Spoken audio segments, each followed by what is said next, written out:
When Michael Jordan finally speaks, the world listens. But this time, he didn't just speak, he dropped a bomb. I twist my ankle, and I had a teammate, David Greenwood. He says, you twist your ankle, young fella, come over and sit with me. This is, you need to. I said, no, man, I'm trying to make a name for myself. There's no way I can sit. I need to get out there and show what I'm capable of. I want to play, I want to win, I want to make an impact. One sentence, just a few words, that shook the entire NBA to its core. Because when the greatest of all time looks straight into the camera and says something that cuts deeper than any highlight, any stat, any record, you can feel the entire modern league flinch. He wasn't talking about championships. He wasn't talking about money. He was talking about duty, about respect, about what it really means to be great. So if the guys are coming to watch me play, I don't want to miss that opportunity. Now, physically, if I can't do it, then I can't do it. But physically, if I can do it, and I just don't feel like doing it, that's a... And even though he never said LeBron James' name, everyone knew exactly who he meant. This wasn't just a comparison. This was a public execution of an entire basketball philosophy. Michael Jordan, the man who played every game like it was his last, just humiliated LeBron James with one brutal, old-school truth. The moment happened on NBC.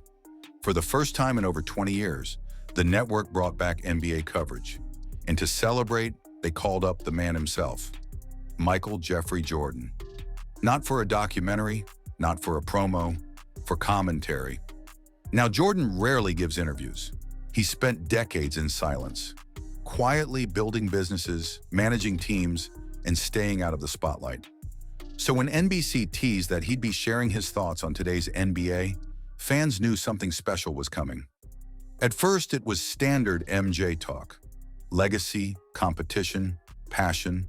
But then came the second segment. The topic, load management. What do you think of when you hear the term load management thrown around? It shouldn't be needed, first and foremost. I never wanted to miss a game because it was an opportunity to prove.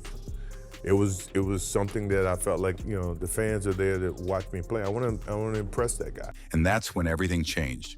Jordan leaned forward, looked directly into the camera, and said the words that made every superstar in the league squirm.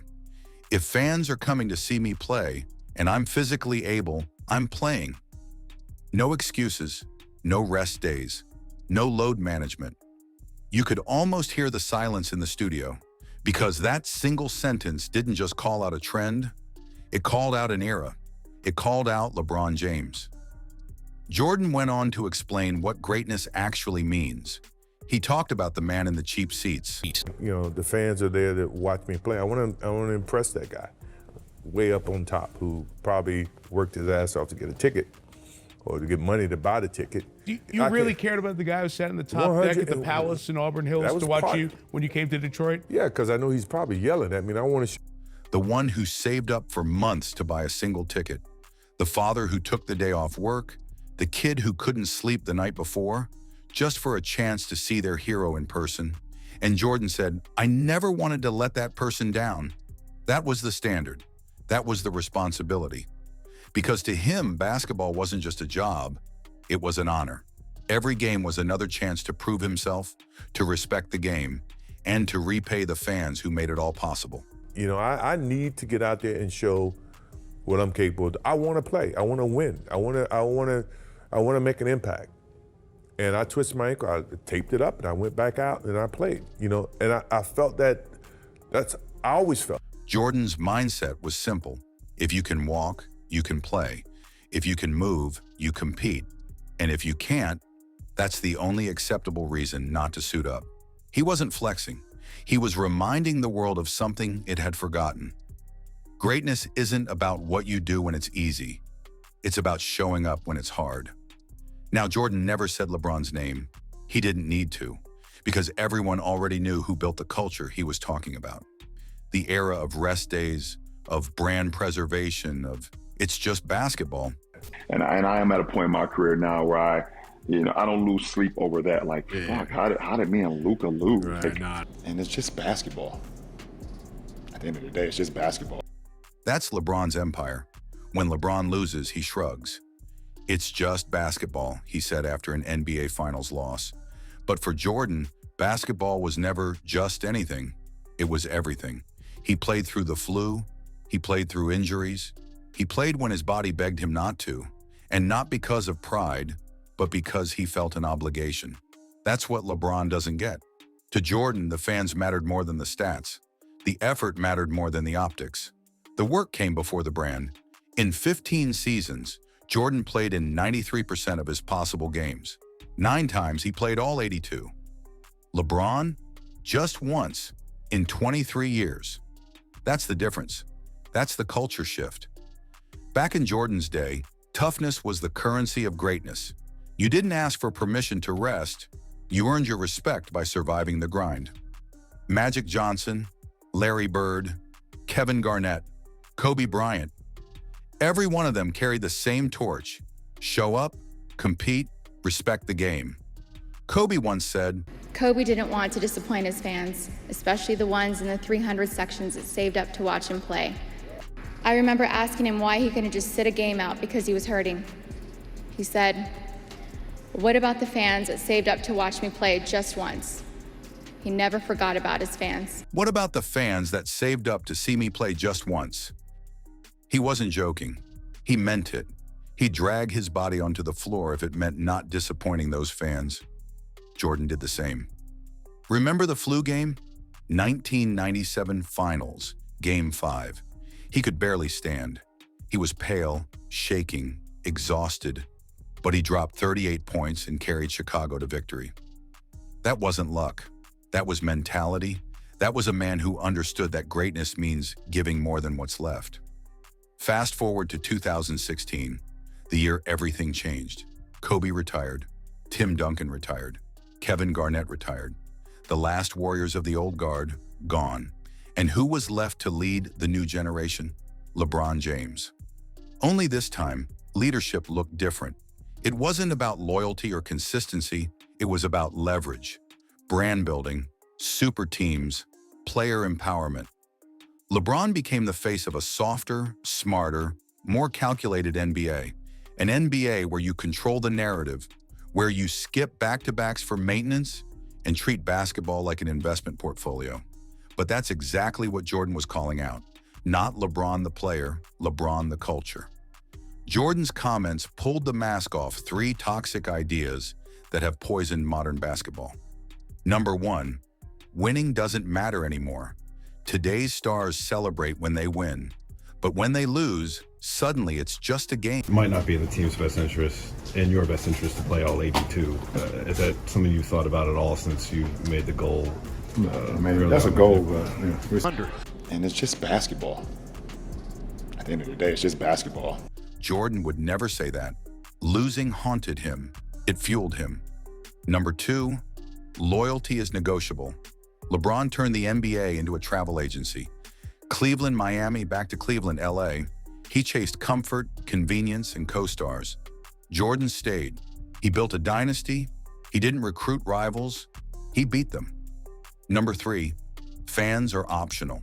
LeBron once said that people rooting against him have to wake up tomorrow and live their same lives. That quote told the world exactly how he sees fans, beneath him. Jordan? He played for them. Every single night. That's the difference between a businessman and a competitor.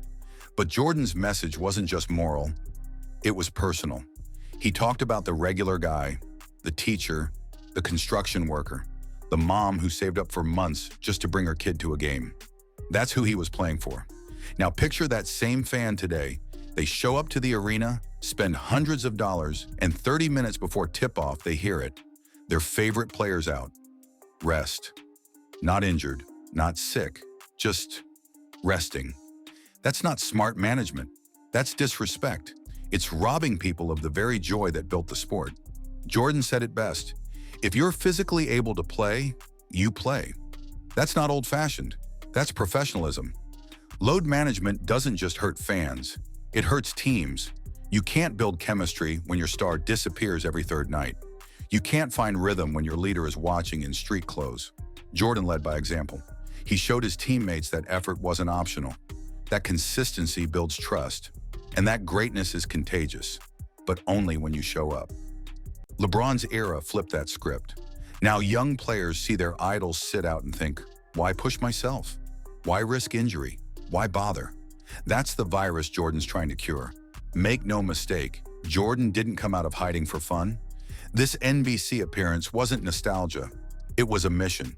He's watching the league he built lose its edge.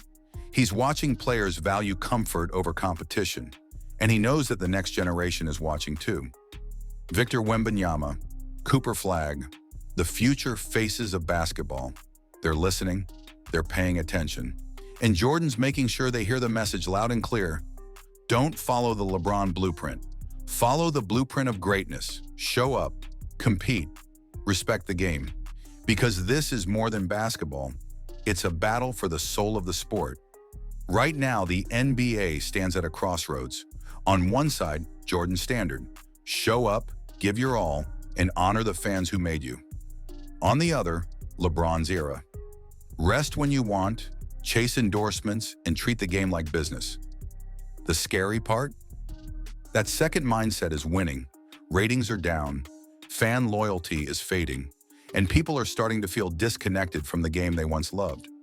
Jordan's voice might not save the 2020s, but it can save the 2030s, because the next generation still has time to choose who they want to be. Do they want to be entertainers or legends? Jordan's words weren't just a criticism of LeBron. They were a reminder of what greatness costs: the pain, the effort, the responsibility. You can buy sneakers, you can copy the fadeaway, you can post Mamba mentality on Instagram, but you can't fake showing up. You can't fake playing through exhaustion. You can't fake caring about the fans. That's what Jordan was protecting, the standard. Because when he said, if fans come to see me play and I'm physically able, I'm playing, he wasn't just talking about basketball. He was talking about character. And that's something numbers can't measure. Michael Jordan didn't need to mention LeBron James. The world connected the dots. Because one man built a legacy on showing up, and the other built one on managing his image. The question is, which legacy will the next generation choose? Will they chase comfort or chase greatness? Because in the end, championships fade, records break, but effort is eternal. And that's what separates the greatest from everyone else. So what do you think? Was Jordan out of line? Or did he just speak the truth every fan's been waiting to hear? Drop your thoughts down below, and don't forget to hit like, subscribe, and share this video if you still believe in the old school code of basketball. Because this isn't just a debate about two players, it's about what the game stands for. This is Above the Rim TV, where the truth behind the spotlight always comes to light.